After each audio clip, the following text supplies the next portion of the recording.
ത്രിയേക ദൈവത്തിൻ്റെ പരിശുദ്ധ തിരുനാമം വാഴ്ത്തപ്പെടട്ടെ. കർത്താവിനാൽ അനുഗ്രഹിക്കപ്പെട്ടവരെ, 12-ാം സങ്കീർത്തനം 6-ാം വാക്യം. യഹോവയുടെ വചനങ്ങൾ നിർമ്മല വചനങ്ങളാകുന്നു, നിലത്ത് ഉലയിലുരുക്കി 7 പ്രാവശ്യം ശുദ്ധി ചെയ്ത വെള്ളി പോലെ തന്നെ. യഹോവേ, നീ അവരെ കാത്തുകൊള്ളും, ഈ തലമുറയിൽ നിന്ന് നീ അവരെ എന്നും സൂക്ഷിക്കും.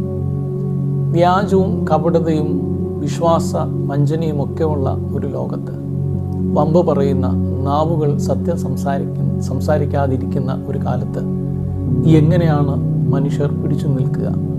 എങ്ങനെയാണ് ദൈവത്തെ വിളിക്കുന്നവർ നിലനിന്നു പോവുക? ഇതിനെപ്പറ്റിയാണ് ഈ സങ്കീർത്തനക്കാരൻ നമ്മളെ ഓർമ്മിപ്പിക്കുന്നത്. വിശുദ്ധ യോഹന്നാന്റെ സുവിശേഷം 17-ാം അധ്യായം 17-ാം വാക്യത്തിൽ, സത്യത്താൽ അവരെ വിശുദ്ധീകരിക്കണമേ, നിന്റെ വചനം സത്യമാകുന്നു എന്ന് യേശുക്രിസ്തു ഓർമ്മിപ്പിക്കുന്നുണ്ട്.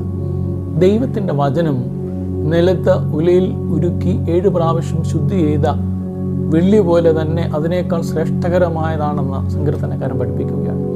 ദൈവത്തിൻ്റെ വചനമാണ് വമ്പ് പറയുന്ന, കപടതയുള്ള, നശീകരിക്കുന്ന, നാശം ചെയ്യുന്ന എല്ലാ വാക്കുകളെക്കാൾ നമുക്ക് വിശ്വസിക്കുവാൻ തക്കവണ്ണം കരുത്തുള്ളത്. നാം ആശ്രയിക്കേണ്ടത് ദൈവത്തിൻ്റെ വചനത്തിലാണ്. ചുറ്റുമുള്ളവരുടെ കപടതയോ, ചുറ്റുമുള്ളവരുടെ പുകഴ്ചകളിലോ, ചുറ്റുമുള്ളവർ നമ്മളെപ്പറ്റി അപവാദം പറയുന്നതിലോ തകർന്നു പോകാതെ ദൈവത്തിൻ്റെ വചനങ്ങൾ നമ്മെ കാക്കുമെന്നും ദൈവവചനം നമ്മളെ എന്നും സൂക്ഷിക്കുമെന്നും നാം മനസ്സിലാക്കുക. ദൈവത്തിൻ്റെ വചനം വായിക്കുകയും ദൈവവചനത്തിൽ ആശ്രയിക്കുകയും ചെയ്യുവാൻ നമുക്കിടയാകണം.